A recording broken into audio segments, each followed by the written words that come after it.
Welcome to the Love on the Go podcast, brought to you by Carolina's Matchmaker. I'm Laurie Burzak, and for over 17 years, I've been helping singles find the relationship of their dreams all over the Carolinas. Along the journey, I've met so many amazing professionals and experts from various fields, and I'm excited to introduce them to you. What's my goal? I want to help you look at love and relationships in a new way and to grow in your understanding of how love works. Let's learn together how people have overcome personal obstacles and have found love, first and foremost with themselves. The ultimate goal is realizing that you are worthy and deserving of love. Let's get started.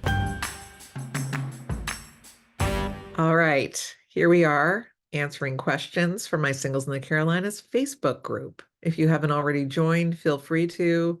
I will tell you that it's an interesting opportunity to connect with people in a forum. It's a page, it's a private page, and the idea is to share ideas and to discuss being single. Do dates come out of this? Absolutely. I'm sure relationships have too. They haven't reported it to me, but I've heard about a couple. So here are some of the ones that people have asked me. One of them asked, once you have been single for many years, how hard is it to be in a relationship or be willing to be in a relationship? And I believe that the question stems from someone that is hoping to date someone who has not been in a relationship for some time. My answer is it depends on the person and where they're at mentally. Sometimes it takes a while for someone to get over a divorce or a previous relationship, and they just need some time. I used to have a client who said, I don't want to date a man who hasn't been divorced for 5 years, at least 5 years. I want him to have had different opportunities and different experiences so that by the time I meet him, he's kind of had that whirlwind romance, the first one that comes out after a divorce. He needs to have had some kind of longer term relationship where he learned and he grew and he tried, but it didn't work out. And then here I come along. That was her thought process. I'm not saying that should be everyone's, but I thought it was intriguing that she felt that way. And I didn't think it was a bad idea. I do know that sometimes people jump into relationships shortly after divorce or shortly after they've lost a spouse. And oftentimes those relationships don't work out because they haven't taken the time to process the grief of a long-term relationship ending or a spouse passing away. They haven't had an opportunity to think about kind of what was their part in the breakup. Maybe they're still filled with some anger or resentment or whatnot. They haven't processed it in therapy or with their friends or family members enough. And then they think, let me get into another relationship and that will kind of fix me. That will kind of cure my loneliness. And that will be kind of my way out of this thinking, this ruminating that's going on. Not necessarily the greatest thing in the world. It works sometimes, but oftentimes it leads to divorce number 2 or divorce number 1 if you've been widowed. So I think that explore it with someone. The answers will come rather quickly if the person is really ready for a relationship or not. Ask the questions. On the first few dates, I'd say up to date number 5, it should really be initially dates 1 to 2. Are you having fun? Is there chemistry? Are you laughing?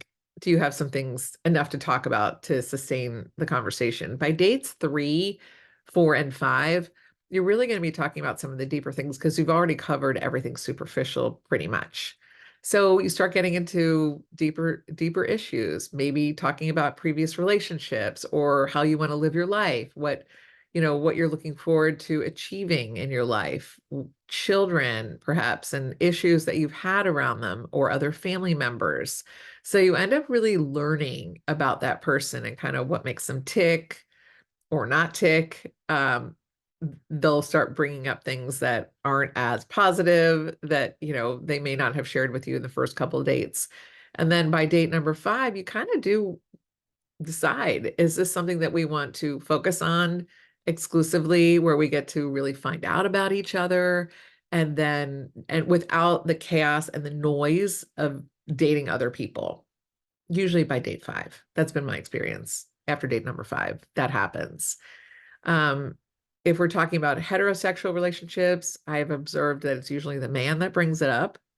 And either the woman is ready for it or they're not. That's fine. A guy will normally say something along the lines of, listen, I've really enjoyed getting to know you, and I'm not interested in dating someone else. I'm not going to ask you not to do that, but I'd like to see where this relationship goes without dating other people and the confusion around that. What do you think?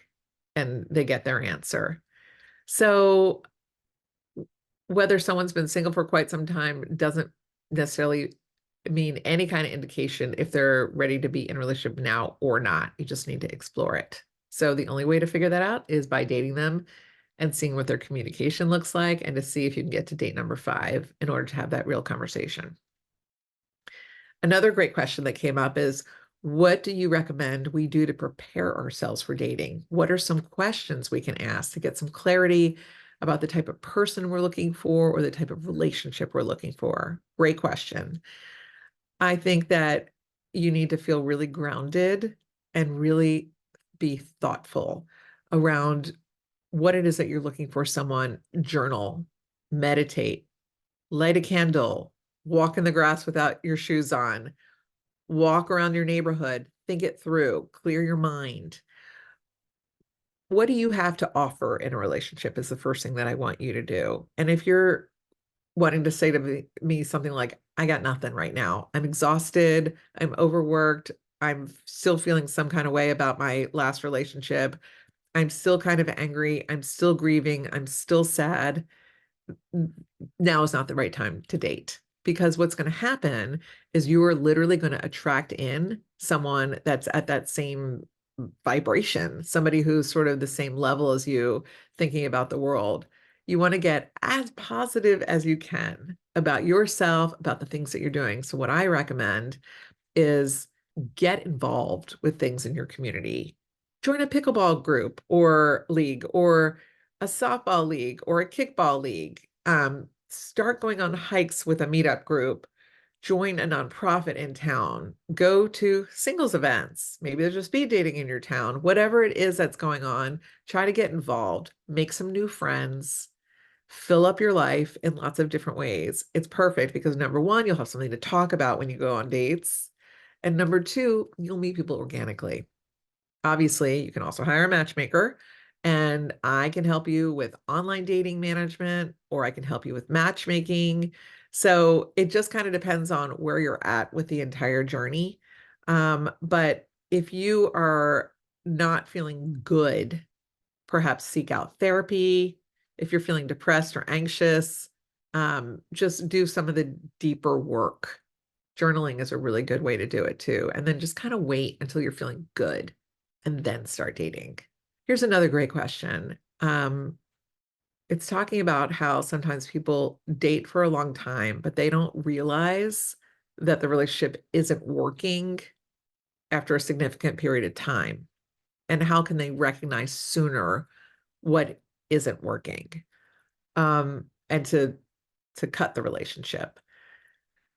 A lot of times I think that when people are getting into a relationship, they're just showing their best selves. Of course, that's normal, right? That's what we want to do.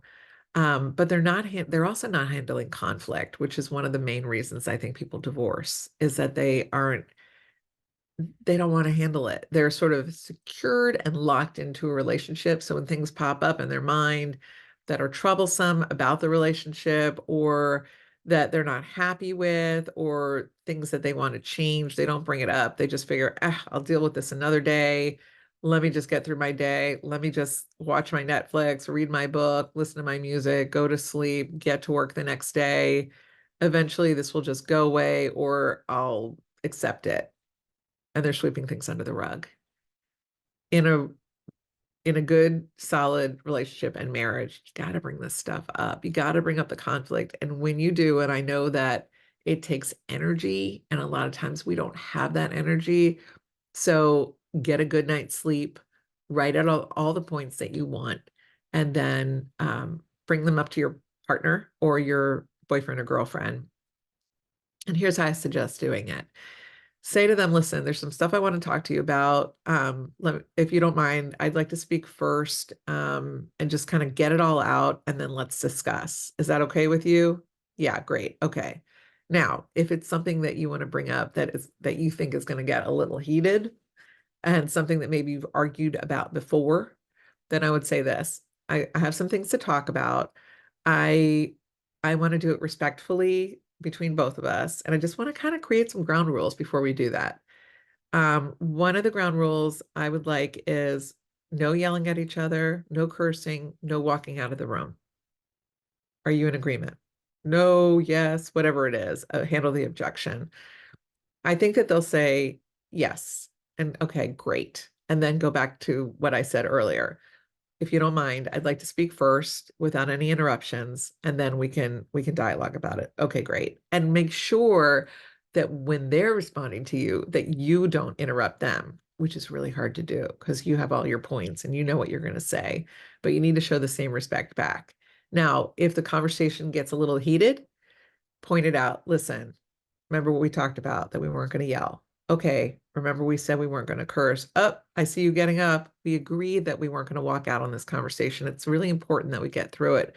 It's something that's been upsetting me for some time, and I really want to get past this because I love you and I want this to work.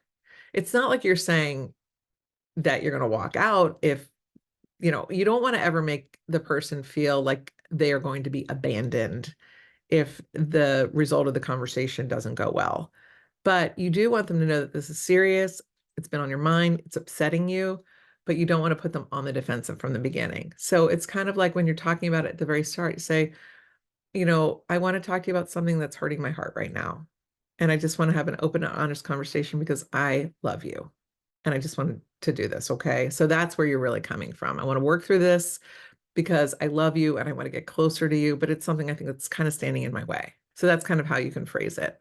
And then have the conversation.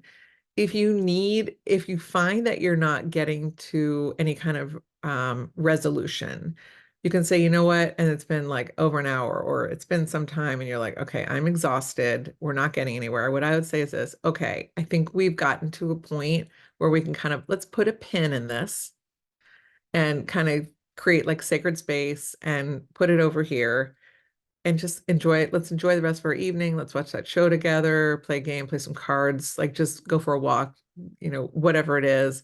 And let's not bring this up again until we've sort of created the space for it where, it's kind of in a compartment for both of you, where you don't bring it up all the time, where it's something that you are comfortable coming back to and you're not feeling as if it's this ongoing dialogue, which is exhausting.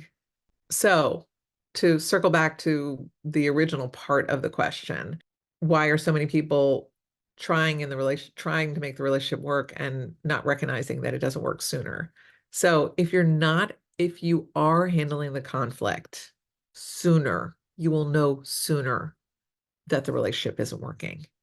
You really should know within the first year, all 4 seasons, if it's going somewhere or if it's not. And I'm not talking about marriage. A lot of times people don't want to get remarried, and at least initially after they have had a divorce or if they have been widowed, they just kind of want to enjoy the relationship, but they also want to know that it's going somewhere.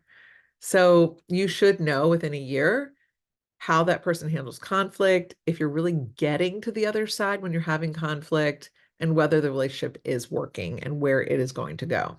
Hope that's helpful.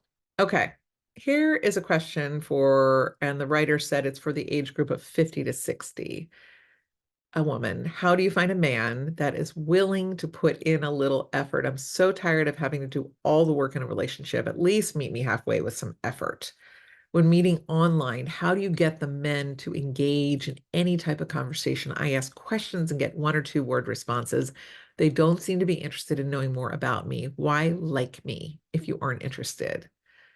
I love this. And when I help my women with online dating, I will often see men just responding 1 or 2 words, and it's a non-starter. It's just let them go after, let's say, four back and forth at the least. If you're asking the questions and they're answering yes, no, or just 1 word, they're not engaging, I would just let it go.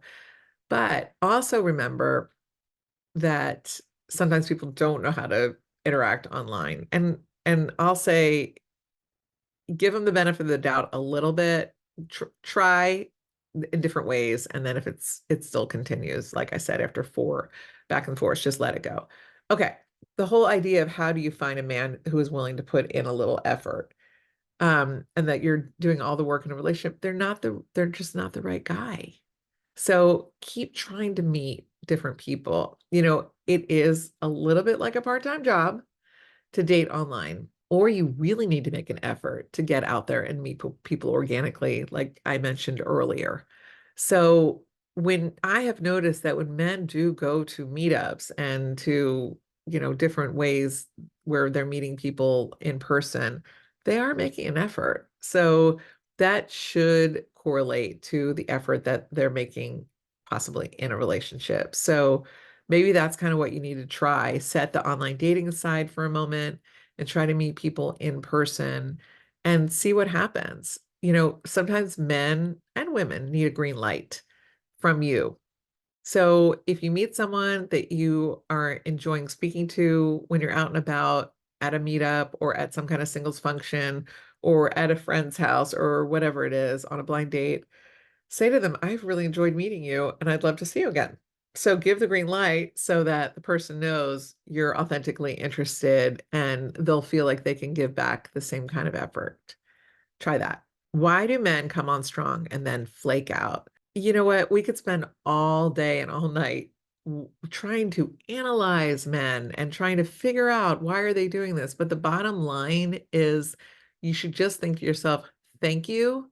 You have basically let yourself out the door and you've essentially shown who you really are. Thank you. Next. So I had a client recently and she said, oh, this guy, he seems great. He's calling me, he's texting me, he sent her flowers at work after like the second date, which I thought was really soon, by the way. That's kind of like an action that you take later on. And then the guy just like disappears. And I was like, interesting. It was kind of love bombing. It was a lot of action. It was showing a lot of interest in the beginning and then flaked out. And he's obviously just not the right person for her. Fine, easy, like done, gone. Then she starts dating a great guy and he comes across easygoing, steady, and consistent.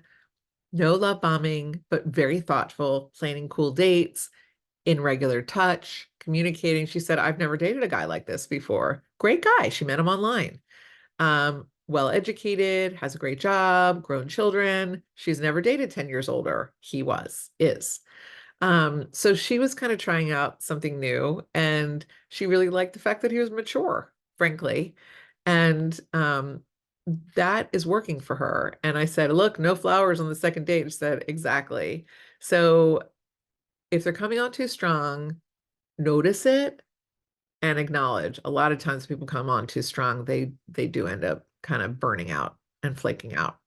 This is a fun question. How do you truly get the attention of a man in the wild? What do they look for, or what moves do we need to make? Where do we go? So I talked about where do we go a little bit earlier. The best way to get the attention of a man in the wild is to make really good eye contact and smile. Don't be afraid if you're at a bar, if you're at a restaurant, if you're at a meetup, wherever you are, to approach someone with a fun little one-liner. It could be anything. Just look around you and see what the circumstances are. If you're at a fun night out and you're listening to a band, it could just be, this guy is great. Look at that, guitarist. I'm loving this so much. Have you seen them before? So just comment on wherever you are. If you're in line at Starbucks, just make a comment about, have you ever had that pastry? Just whatever you need to do to open it up. And then either they'll respond in kind or they won't. So it's not necessarily like the moves. It's more about the eye contact, the smile. It just needs to be kind of this vibe that you read in between you, and the man will either approach you or not. It's pretty easy to know. And if someone does approach you, they're attracted to you. They're interested. Men don't approach women if they're not interested. Um, talking, obviously in heterosexual relationships. Same goes in the LGBTQIA community. People approach people when they're getting the green light because the person has looked at them and smiled. And that's the way to go. Why is it that so many women say they want to date and find the one, yet they aren't willing to make any changes to their life and or lifestyle to do so? Interesting. Number one, they might be saying that they want to date and find the one, but they might not be interested in you. And then they're sort of being a people pleaser and not really admitting that they're not interested, and they're using their circumstances as an excuse. I'm sorry, I'm so busy. I'm sorry, I got the kids this weekend or whatever. So that, number one, could be a good answer for it. A lot of women are just not wanting to rock the boat. They just figure, oh, hopefully he'll go away, but I don't want to be mean. It's like this thing that they do. So if you're a woman out there and you've used this as an excuse, you don't have to. Just say to the guy, listen, I've enjoyed meeting you. I don't think we're a forever match, but I really wish you all the luck in love and life, and I hope you find the one. That's it. That's all you have to do, and you're done, instead of blaming your circumstances. If, however, the woman really is busy because she's a single mom and she's in school and she's got a job and she's a sister and, a daughter and all the different things that women are normally, you need to pace yourself, because if this person is really who you're looking for, she's worth it. Pace yourself, show that you're there for the long haul. And as long as she's not ignoring you or not making plans, see if you like it. If it's a lot of times I've noticed, even the men sometimes who hire me for matchmaking, they want to get into the relationship like in the middle of the relationship when they haven't even given the beginning of the relationship a real chance. It takes time and space in the beginning to really start something up and really start stirring things up so that it's exciting. So really what you want to do is you want to allow that organic slow roll to happen in the beginning. Remember, you don't want to love bomb. You want to make sure that the person is thinking about you, missing you a little bit, especially in the beginning, but not giving too much space. Like, I don't believe in this whole 3 days to respond to somebody after a date. That just creates so much anxiety between people when it's completely not necessary. If you go on a date and you have a great time, text them the next day and say, had fun. Let's plan another one soon, and see what the other person says. And, call them after a day or two, or text them again the next day. And it just needs to be organic, basically. When it's time to see somebody again. When you're inundating them with text messages. Don't jump into this here's what happens. Sometimes people text way too much in the beginning, and it creates this weird false sense of security, or we're in a relationship, but you're really not. Texting is like kind of empty in that way. It's fun, it's flirty, it's exciting. You get that dopamine hit, like, whoop, they texted me. It's exciting. There they are again. But it's not real. What's real is setting up dates. What's real is in the planning. What's real is seeing them. What's real is knowing when you're going to see them again. What's real is consistency and all the things. So that's really what you want to be looking for. And if the person is not capable because of their busy schedule or their lifestyle to see you on a regular basis or respond to you regularly, then they're not the right one, even if they want it so badly. Sometimes they just can't. All right, here's an interesting one. Someone was talking about online dating in their question, and they said, I don't find that grown people in their 40s to 60s actually want to meet in person. Many only want to text. After being married for 25 years, it took me a bit to be ready. It's truly so disappointing when you're ready, put yourself out there, knowing you have so much to offer, to get the same thing time after time after time. I would think it's just me and the interactions, but no matter how much I change it up, I still find that this age group, mainly 50s, just aren't genuine in wanting to meet anyone. They like to message and chase, but they're not actually meeting. And the writer said, I miss the old-fashioned way of meeting people. In my experience, if a man is interested in meeting a woman while online dating, he normally tries to make it happen like that week unless he is traveling. So when I'm working with my women with online dating management, basically I'm counting on 5 days max before you are actually meeting the person. So some back and forth, not too much. Paragraph forms where you can see that they have a command of the English language, and it's not, completely breaking down, which is kind of what happens when you've got someone who is a scammer.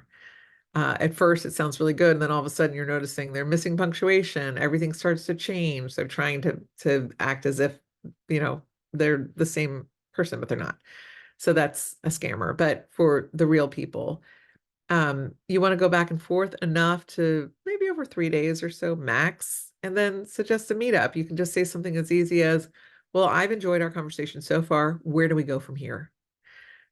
And I know that I've talked about this before on the podcast, but I'm just going to explain to you, especially women out there that are listening. What you want to do at that point is you want to set up the date on the app and then say to them, "Great, just in case I can't find you, let me grab your phone number." And then what I want you to do is I want you to go to Ben Verified or Truth Finder and run a background check. I do this for every single one of my clients. There are men out there online dating who are not good people. And you need to be very, very careful. Okay.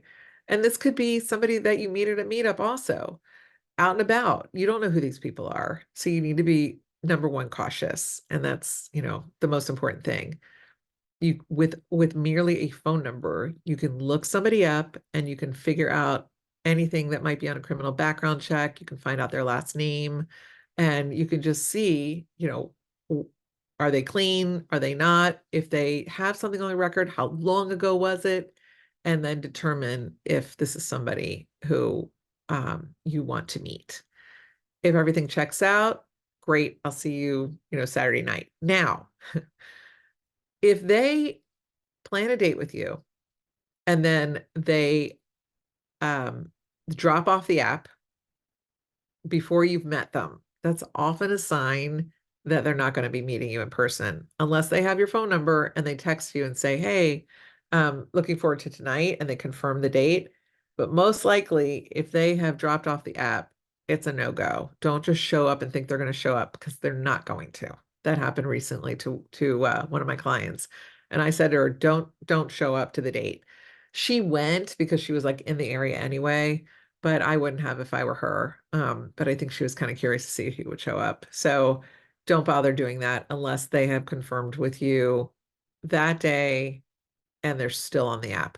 All right. And the last question, and one that we'll end with, is how does someone go about watching your podcast? And that's easy. Simply go to YouTube and go to Carolina's Matchmaker, and you will see all of my podcasts and all of my reels and all of my socials, and you can follow me there.